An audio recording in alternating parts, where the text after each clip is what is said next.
Hello à toi et bienvenue dans cette nouvelle vidéo dans laquelle on va parler de communication, de création de contenu. Et si aujourd'hui c'est challengeant pour toi de créer du contenu, d'être sur les réseaux, que tu te lèves en fait tous les matins en te disant il faut que je crée du contenu, je dois créer du contenu pour trouver des clients, etc. Et que c'est vraiment quelque chose de lourd, de pesant en fait de communiquer pour toi, que c'est pas quelque chose de fluide et de naturel, et que tu as vraiment l'impression que c'est une contrainte dans ton activité. Dans cette vidéo, le but, c'est vraiment que je te partage qu'est-ce qui fait qu'aujourd'hui, c'est tant une contrainte pour toi, qu'est-ce qui fait qu'aujourd'hui, peut-être, tu te dis que t'es pas fait pour les réseaux, que c'est pas fait pour toi, en fait. Si c'est si dur, c'est que c'est probablement pas la meilleure façon de faire pour toi, que tu es peut-être plus fait pour le présentiel, etc. Et du coup, que tu comprennes en quoi c'est peut-être en partie faux, ce qui fait qu'en fait, voilà, c'est quoi la vraie raison pour laquelle aujourd'hui c'est peut-être si lourd et si pesant pour toi de créer du contenu sur les réseaux. Cette vidéo, elle me tient particulièrement à cœur parce que ça a été un vrai sujet pour moi pendant des mois, si ce n'est des années, où je me suis aussi longtemps répété l'idée que les réseaux c'était pas fait pour moi, que connecter en présentiel c'était plus fluide, etc. Jusqu'à ce que je comprenne en fait que, les raisons pour lesquelles, pourquoi c'était si facile pour moi de connecter en présentiel et pourquoi c'était si difficile sur les réseaux. Et la raison en fait, c'est que en présentiel, il y a plein de choses que l'on a et qu'on n'aura pas en fait sur les réseaux.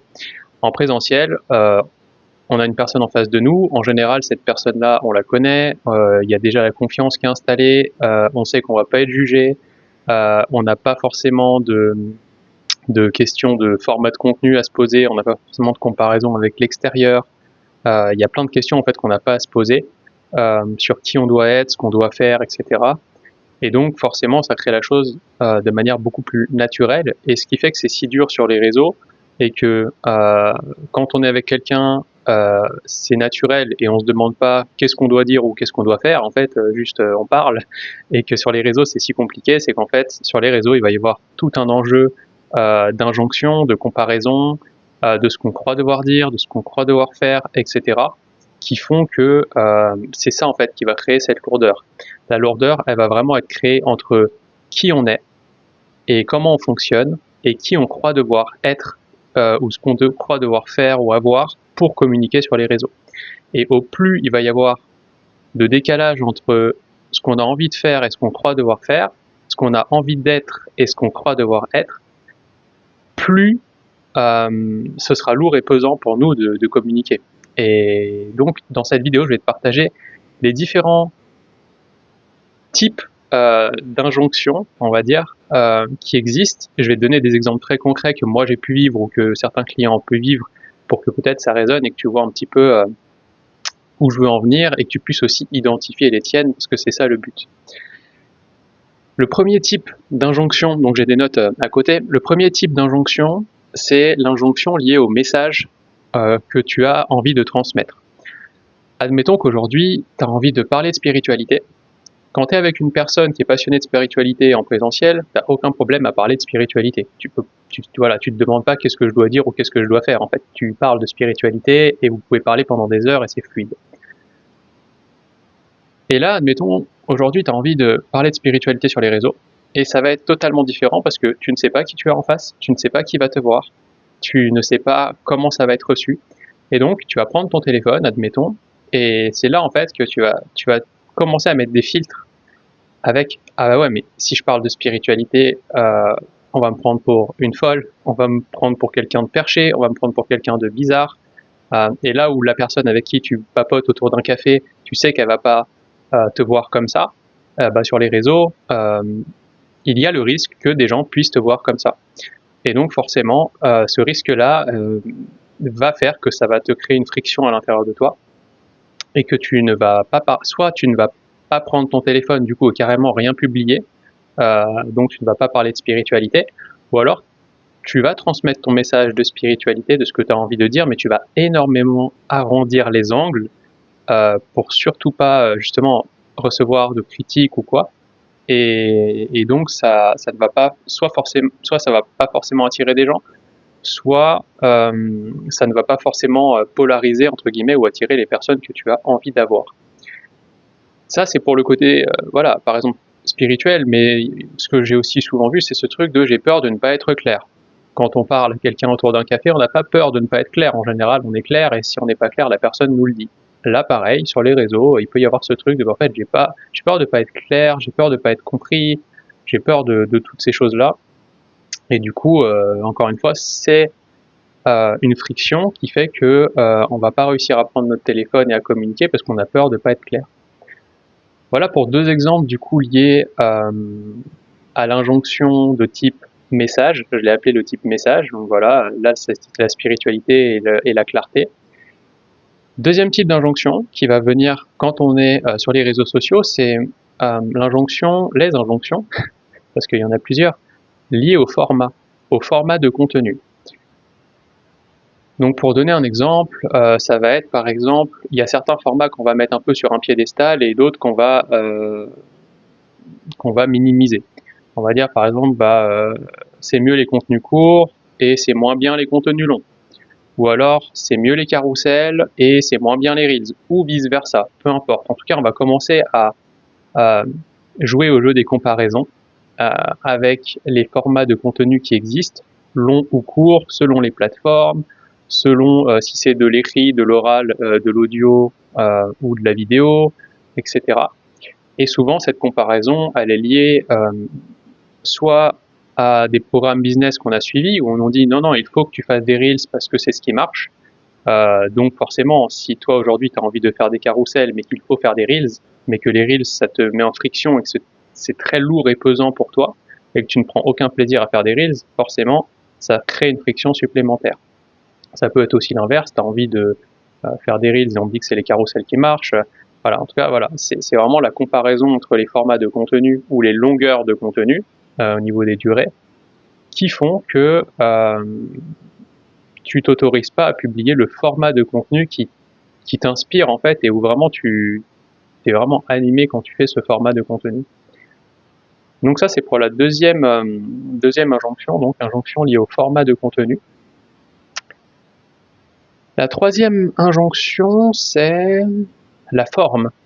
Quand je dis la forme, donc on a le fond du message. Le fond, on l'a vu, c'est un peu la première injonction. Hein, c'est voilà.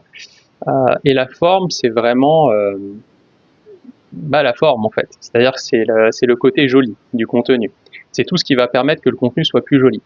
Donc la forme, ça peut être, je te donne vraiment des choses précises qui moi me sont arrivées ou que mes clients ont rencontrées. C'est par exemple, il est 20h le soir, je sais pas, je sors de la douche et je suis pas forcément rasé, je suis pas forcément apprêté, etc. Et j'ai un truc qui me vient, que j'ai envie de transmettre. Par exemple, j'ai envie de faire une story spontanément, de prendre mon téléphone et transmettre ce truc, parce que je sens vraiment que ça peut toucher le cœur des gens que j'ai envie d'attirer, etc. Et en fait, là, à ce moment-là, j'ai la pensée de, ah bah non, je suis pas rasé, ou je suis pas apprêté, et du coup, c'est vraiment, c'est pas professionnel. Je peux pas faire ça.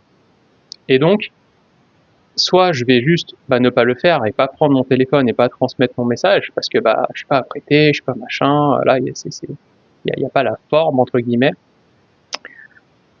Soit je vais enfin voilà, et en fait l'effort de m'apprêter à ce moment-là est tellement grand pour le message de 30 secondes que je veux passer que finalement je le fais pas parce que j'ai la flemme. Donc voilà, ça c'est pour la forme, et la forme ça peut aussi être moi j'ai eu, voilà, je te donne mon exemple parce que c'est vraiment ce que j'ai eu. Je voulais créer des vidéos sur YouTube, c'est ce que je suis en train de faire, et pendant longtemps je me suis empêché de créer des vidéos sur YouTube, et il y avait plein d'injonctions derrière ça.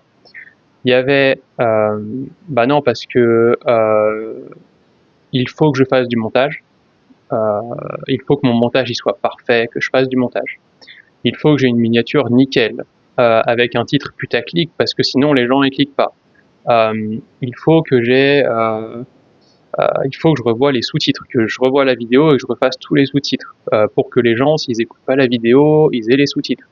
Et en fait, toutes ces choses-là créaient tellement une lourdeur et une pression à l'intérieur de moi où il fallait limite que j'apprenne 3 métiers pour commencer à tourner une vidéo YouTube et transmettre mon message, et c'était important pour moi, qu'en fait j'étais là en mode je sentais vraiment un poids à l'intérieur de moi et je me disais bah non, je peux pas en fait. Et du coup, pendant longtemps, je me suis interdit de faire du YouTube jusqu'à ce que voilà que je capte qu'en fait moi le but c'est qu'il y ait un message de fond surtout voilà et que la forme tant que le son il est potable et que la vidéo elle est visible ça suffit. En tout cas ça suffit pour moi par rapport à mes critères et par rapport à là où je veux mettre mon temps et mon énergie. Encore une fois, si aujourd'hui faire du montage c'est quelque chose qui te fait plaisir, qui te fait envie, que tu kiffes ça, euh, si trouver des titres, ça te passionne et c'est vraiment quelque chose qui te fait envie, suis-le. Moi, c'est quelque chose où je mets de l'attention, mais très peu, et où j'ai envie de mettre mon attention ailleurs et beaucoup plus dans du fond que dans de la forme. Donc voilà, le but c'est pas non plus de réprimer des choses dont tu as envie, c'est vraiment de mettre de la clarté sur ce que tu as envie de faire, ce que tu es prêt à faire et où est-ce que tu as envie de mettre, où est-ce que tu as envie de mettre de l'effort. Voilà pour le troisième type d'injonction sur la forme. Donc ça peut être la forme physique. Est-ce que je suis rasé? Est-ce que je suis maquillé pour une femme? Est-ce que je suis coiffé? Euh, il faut du montage, il faut un décor parfait quand je me filme, etc. Quatrième type d'injonction, ce sera la dernière, c'est l'injonction liée à la fréquence de publication. Donc pareil, là, un peu comme les formats de contenu, vidéo, court, long, etc., c'est de la comparaison pure. J'ai un mentor qui publie tous les jours, voilà les résultats qu'il a, donc je me dis qu'il faut que je publie tous les jours. J'ai suivi un programme business où on me dit il faut que tu publies tous les jours pour être visible, sinon les gens ils vont t'oublier, sinon tu seras jamais vu. Donc je publie tous les jours. Et évidemment, il y a une friction à l'intérieur de moi entre ce que j'ai envie. Peut-être qu'aujourd'hui, en fait, publier 3 fois par semaine, c'est mon rythme à moi, et c'est celui qui me convient, c'est celui dans lequel je me sens bien.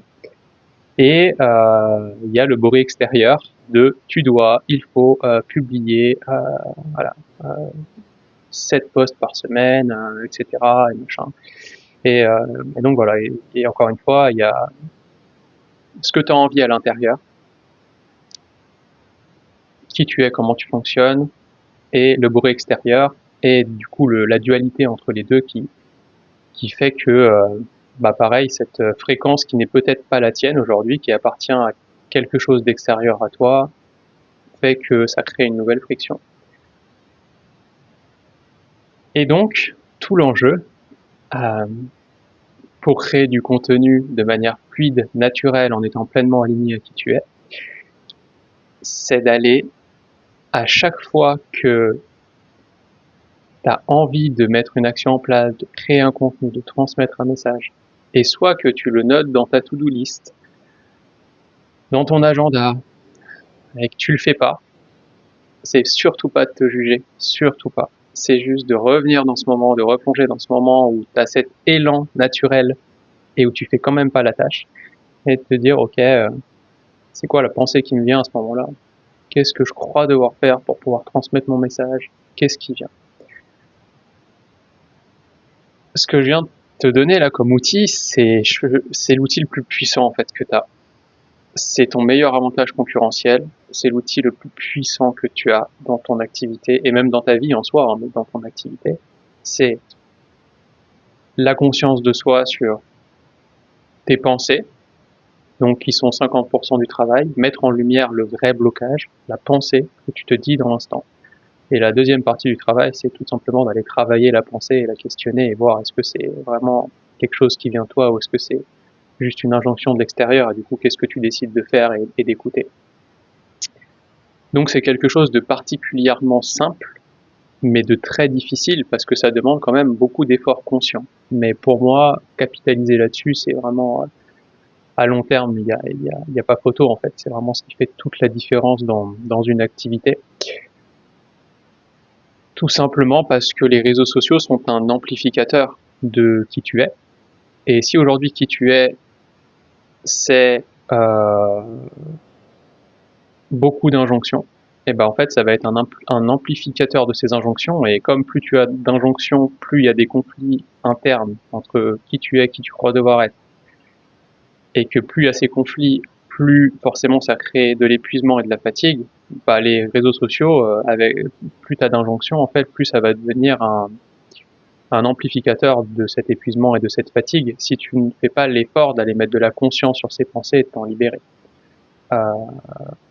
Donc voilà, il y a quand même un prix à payer, un vrai coût à ça, et c'est pour ça que c'est vraiment important et que j'avais envie de faire cette vidéo, parce que très peu de gens en parlent de cet effort de conscience de soi, alors que pour moi, en fait, c'est vraiment l'outil le plus game changer quand on le met en place.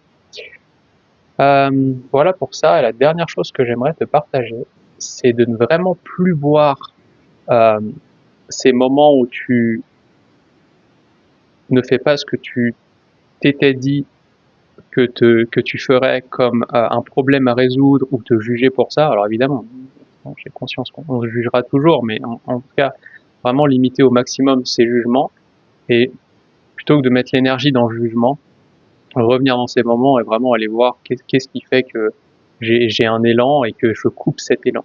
C'est quoi le bruit extérieur et l'injonction qui vient me couper de cet élan naturel que j'ai et de ma spontanéité. Et donc de ne plus voir ces moments comme un problème, mais vraiment comme le meilleur outil pour te transformer, en fait. Tout simplement. Moi, je vois plus les moments où je procrastine, où je fais pas une tâche comme un problème à résoudre, ou je sais pas quoi. Je vois vraiment ça en mode ah putain. En fait, limite ça m'excite, en fait, parce que moi ce que je kiffe le plus dans la vie, c'est mieux me comprendre et libérer voilà toutes ces injonctions et certains blocages et tout. Donc en fait, je suis là en mode ah intéressant, j'agis pas. Qu'est-ce que je me dis à ce moment-là? Qu'est-ce qui se passe? Qu'est-ce qui joue en moi? Qu'est-ce qui se passe dans mon corps?